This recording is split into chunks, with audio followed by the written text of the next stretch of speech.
अस्सलाम वालेकुम, क्या हाल चाल हैं। तो जनाब मैं छत पर आई हुई हूँ और झाड़ू शाड़ू के समेत करनी है छत की सफाई। मैं आपको दिखाती हूँ पहले कि छत की क्या सिचुएशन हुई हुई है। असल में एक साइड पर ये अपिज़ाकरा लोगों का सामान पड़ा हुआ है और एक साइड पर हमारे सामान पड़ा हुआ है। और जो गत्ते वगैरह हैं ना उनको लगी है सीवी, तो वो सारे ही फट चुके हैं। और जो है कॉर्नर्स वगैरह पे ना बहुत ही अभी वैसी मिट्टी नज़र नहीं आ रही है।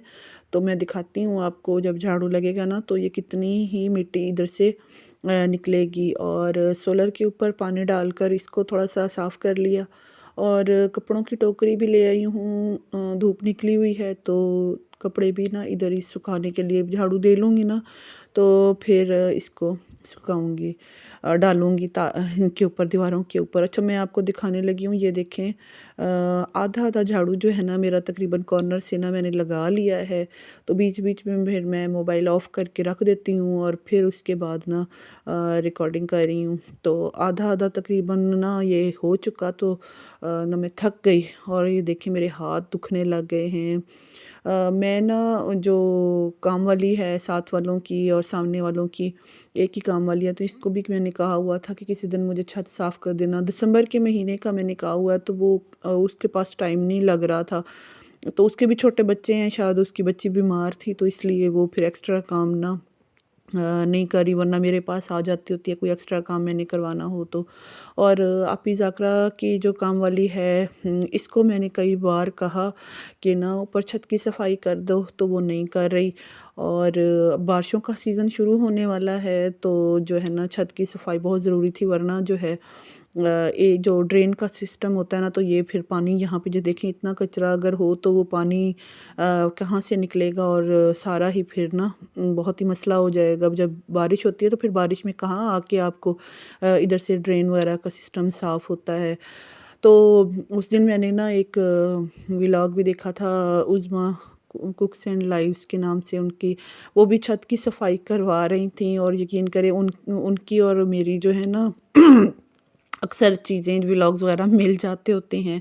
हमारी कुकिंग भी अक्सर, उन्होंने भी जिस दिन दाल बनाई होती है तो उस दिन मेरी भी दाल बनी होती है। ये अक्सर ही ऐसे हो जाता है जैसे अमीर लोगों की हमसायों का आपस में हो जाता होता था, इत्तेफाक हो जाता था कि जिस दिन उनके चने बने हैं तो हमारे भी चने बने होते हैं, जिस दिन उनकी फ़िश बनी होती है। इसी तरह ही ना आज उन्होंने भी परसों उन्होंने भी छत धुलवाई थी और आज मैं सफाइयाँ कर रही हूँ।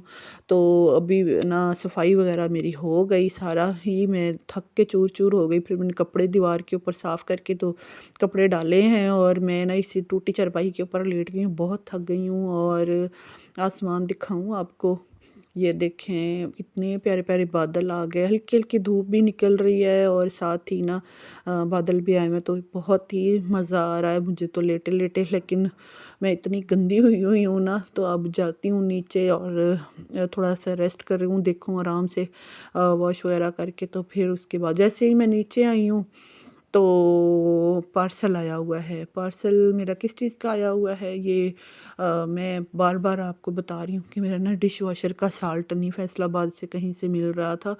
तो अब ना इनके पापा ने ना ऑर्डर किया था, ये कराची की हब साल्ट के नाम से कंपनी है, तो उधर से हम लोगों ने ना इकट्ठा ही फिर ऑर्डर करवा दिया है। तो देखे ना छोटा बच्चे हैं और मेरा तो सारा दिन ही काम होता है। तो फिर मैं ना सोच रही थी कि ना मतलब पहले जिस तरह मैं एक टाइम के बर्तन डिशवाशर में डाल देती थी, तो अब वो फिर इसी तरह ही कवर हो जाएगा।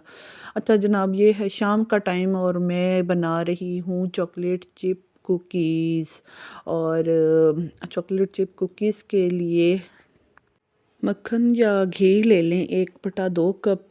और फिर लेनी है जो मैदा लेना है वो है मैं बताती हूँ, ये 1 कप और 1/2 कप। तो इसके अंदर मैंने ना 2 चम्मच छोटे कोको पाउडर के भी कलर के लिए डाल दिए थे और 1/2 टीस्पून मैंने बेकिंग पाउडर और 1/2 टीस्पून बेकिंग सोडा। तो चुटकी नमक, ये मैंने मैदे का बैटर बनाकर साइड पे कर लिया है। और अब इसके अंदर 1/2 कप मक्खन या घी के अंदर मैंने डाली है ब्राउन शुगर 3/4 कप, और साथ ही मैंने कास्टर शुगर, पिसी चीनी जिसको कहते हैं, वो मैंने डाल दी 1/4 कप। और पहले उनको मैंने मिक्स किया, फिर अच्छी तरह बीट किया, और फिर मैंने इसके अंदर एक अंडा भी डाल दिया है। और एक अंडा डालकर मैंने बीट किया, तो फिर मैंने इसके अंदर जो मैदा मैंने रखा था उसको मैंने छान कर इस बैटर के अंदर मिक्स किया। और अब बीटर नहीं चलाना, अब हाथों से ही, मतलब स्पैचुला के साथ किसी तरीके से आप चम्मच के साथ मिक्स करें, तो ये नरम सी डो बन जाएगी। आपने घबराना नहीं है, फ़ौरन भी बना सकते हैं कुकीज़, लेकिन मैंने कुछ देर के लिए इसको फ्रिज में रख छोड़ा है। और फ्रिज रखने के बाद देखें इसकी थोड़ा सा सख्त हुआ है। तो फिर उसके बाद अब मैं गोल गोल करने की ज़्यादा ज़रूरत नहीं है, बस ऐसे आप उठाते जाएं और इक्वल साइज़ पर थोड़े फासले पर कुकीज़ को रखते जाएं। तो इसको बाकायदा ना गोल गोल कोफ्तों की तरह करने की ज़रूरत नहीं है, बस उठाते जाएं और रखते जाएं। तो इससे ये होगा कि ये बिल्कुल जो बाज़ार वाली चॉकलेट चिप कुकीज़ होती है ना, बिल्कुल वैसे ही आपको शेप नज़र आएगी। देखिएगा, मैंने 180 डिग्री पर प्री हीट करके ओवन, उसके अंदर मैंने रख दिए हैं कुकीज़ का एक बैच रख दिया है, और ये 3 से 4 बैच बनेंगे इस डो के। तो 15 मिनट के लिए मैं अब इसको करूँगी बेक, और 15 मिनट के बाद आपने निकालना है। तो ये मैं आपको दिखा रही हूँ ना कि इस तरह ये अपनी जगह से ट्रे से थोड़ा सा हिलेंगे, तो आपने उधर ही छोड़ देना, इसको टच करने की ज़रूरत नहीं है। ये बहुत सॉफ्ट होंगे तो हिलेंगे नहीं, जब ठंडे हो जाएंगे फिर आपने इसको जाली के ऊपर रख देना है और उसको ठंडा करना है। अब ये देखिए बिल्कुल क्रंची बिस्किट कुकीज़ ये बिल्कुल तैयार हैं। आपने ये रेसिपी ज़रूर ट्राई करनी है। ये आप ये रेसिपी नोट भी कर लें, मैं लिख देती हूँ। अगर आप इससे बिज़नेस भी करना चाहते हैं ना, तो यकीन करें ये परफेक्ट रेसिपी है। और मेरे घर वाले तो यकीन करें गरम बनते जा रहे थे और खाते भी साथ जा रहे थे, और सब ने कहा है कि ये परफेक्ट मम्मा, बिल्कुल बहुत अच्छी कुकीज़ बनी है। इनके पापा को भी बहुत अच्छी लगी हैं, हत्ता कि माहा ने भी ना काफ़ी सारे ये खा लिए हैं। और एक दफ़ा फिर मैं आपको कह रही हूँ कि आपने ये ज़रूर ट्राई करनी है। अल्लाह हाफ़िज़।